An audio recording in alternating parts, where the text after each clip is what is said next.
नमस्ते, मेरा नाम प्रेम वर्मा है और आप देख रहे हैं बेसिक शिक्षा में सीखने के संकट को दूर कर विद्यालय शिक्षा को सरल, सुलभ और रोचक बनाने के प्रयास मिशन अभ्युदय मार्ग का यूट्यूब वीडियो।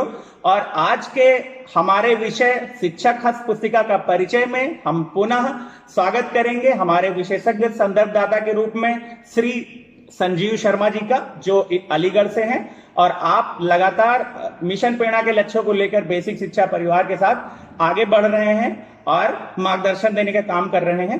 तो सर, आपसे जानना चाहेंगे कि मिशन प्रेरणा के द्वारा जो 3 किताबें हमें हस्त पुस्तिका के रूप में दी गई हैं, उनके पीडीएफ मिले हुए हैं, तो ये क्या है, इनका उद्देश्य क्या है सर?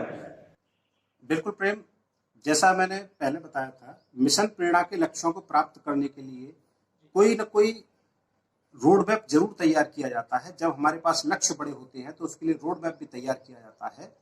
तो हमारे उत्तर प्रदेश के महानिदेशक स्कूली शिक्षा आदरणीय विजय किरण आनंद सर के नेतृत्व में पूरे प्रदेश के कुछ विशेषज्ञों द्वारा इकट्ठे होकर ये तय किया गया कि शिक्षकों के लिए सर्व सुलभ जो भी व्यवहारिक पक्ष हैं उनको ध्यान में रखते हुए उन्हें सैद्धांतिक पक्षों में समाहित करते हुए 3 हस्त पुस्तिकाओं का निर्माण किया गया है, जिनमें से वो इस प्रकार से हैं: आधारशिला, ध्यानाकर्षण और शिक्षण संग्रह। ये तीनों हस्त पुस्तिकाएं सभी शिक्षकों को उपलब्ध करा दी गई हैं और इन तीनों हस्त पुस्तिकाओं के माध्यम से ही हम मिशन प्रेरणा का लक्ष्य निश्चित रूप से हासिल करेंगे। जी सर, ये जानना चाहते हैं, एक बीइंग ए टीचर बड़ा कंफ्यूजन है कि आखिर कहां से शुरू करें। आधारशिला, ध्यानाकर्षण, शिक्षण संग्रह पुस्तिका, एक तो ये कंटेंट बहुत वास्ट है, हम एक तरफ से पढ़ने बैठते हैं तो फिर बहुत लंबा समय लग जाता है। तो आपसे जानना चाहेंगे कि इन तीनों में शुरुआत कहां से करें? जी देखिए, जैसा कि तीनों किताबों का नाम है आधारशिला यानी कि फाउंडेशनल लर्निंग। किसी भी मकान की कहें, बच्चे की कहें, समाज की कहें, देश की कहें, अगर नींव मजबूत है, फाउंडेशन मजबूत है, तो आप उसे कहीं तक ले जा सकते हैं। ठीक उसी तरह से बच्चे की शिक्षा व्यवस्था को, उसके फाउंडेशन को, उसकी नींव को मजबूत करने के लिए जिन तरीकों की चर्चा की गई है, जिन आधारों की चर्चा की गई है, इसी हस्त पुस्तिका का नाम है आधारशिला यानी फाउंडेशनल लर्निंग। यानी किसी भी शिक्षक को चाहिए कि वो अपनी कक्षा में बच्चों की विविधता को समझने के लिए जिस डिफरेंशियल टीचिंग का प्रयोग करेगा, उसके सीखने के लिए यदि उसे देखना है तो सबसे पहले उसे आधारशिला का अध्ययन करना होगा, देखना होगा कि आधारशिला में कौन कौन से तरीके बताए गए हैं। जी प्रेम। देन उसके बाद, आधारशिला के बाद क्या करना है? हाँ, उसके बाद जब हम विभिन्न बच्चों, ऐसे मान लीजिए एक क्लास में यदि 40 बच्चे हैं और शिक्षक अपने एक तरीके से पढ़ा रहे हैं, तो आप देखते हैं कुछ बच्चों के सीखने की प्रगति तेज होती है, कुछ बच्चों के सीखने की दर कम होती है और कुछ की एकदम न्यूनतम होती है। जिन बच्चों की सीखने की दर कम होती है वह भी उस लेवल को अचीव कर सकें, उनके लिए कुछ विशेष व्यवस्थाएं की जाती हैं, उनके लिए कुछ रेमेडियल टीचिंग की व्यवस्था की जाती है।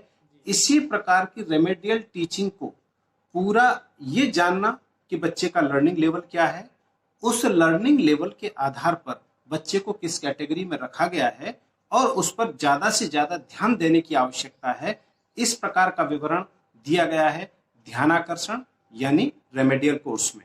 यानी रेमेडियल टीचिंग से संबंधित जितनी भी चीजें हैं वो सभी हमने ध्यानाकर्षण पुस्तिका में दर्शाई गई है। जी और सबसे लास्ट में शिक्षक संग्रह पुस्तिका। जी, शिक्षण संग्रह पुस्तिका अर्थात जितने भी शिक्षण करने के तरीके हैं, जिस तरह से भी शिक्षकों छात्रों को शिक्षण करा सकते हैं। कुछ शिक्षक हमारे बहुत अच्छे होते हैं, नवाचारी होते हैं, एक एक गतिविधि को बहुत अच्छे तरीके से कर पाते हैं, परंतु सभी शिक्षक तो एक जैसे नहीं हो सकते। हर शिक्षक अपने आप में यूनिक होता है, लेकिन सभी बच्चों तक हमें भाषा को भी सिखाना है, गणित को भी सिखाना है, परिवेशी अध्ययन का भी ज्ञान देना है। तो उसके लिए विभिन्न प्रकार की गतिविधियां, विभिन्न शिक्षण योजनाओं का एक संग्रह तैयार किया गया है, जिसे हम शिक्षण संग्रह कहते हैं। शिक्षक चाहे तो अपने विद्यालयों में छात्रों को सिखाने के लिए शिक्षण संग्रह में दी गई योजनाओं एवं गतिविधियों के संग्रह का प्रयोग कर सकते हैं और उसके द्वारा उत्कृष्ट कोटि की शिक्षा वो अपने छात्रों को दे सकते हैं। जी बहुत बहुत धन्यवाद सर। ये तो एक ओवरव्यू हो गया आधारशिला, ध्यानाकर्षण और शिक्षण संग्रह पुस्तिका के बारे में।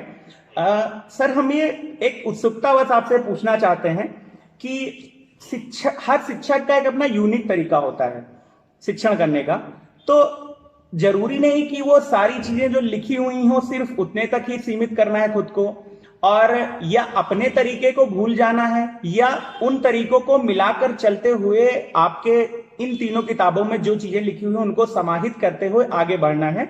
और किस तरीके से इसमें जो जानकारी लिखी है उसे हम, जैसे इसमें एक लाइन हमने ये भी पढ़ी है कि इसमें शिक्षकों के लिए अस्पष्ट बिंदुओं को ध्यान में उनको फोकस करके उन्हें समृद्ध करने का भी स्कोप है।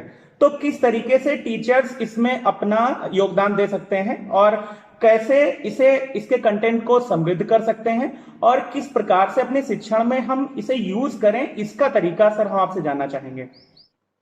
हाँ बिल्कुल प्रेम, देखिए मेरा ऐसा मानना है, teacher is a fund of knowledge.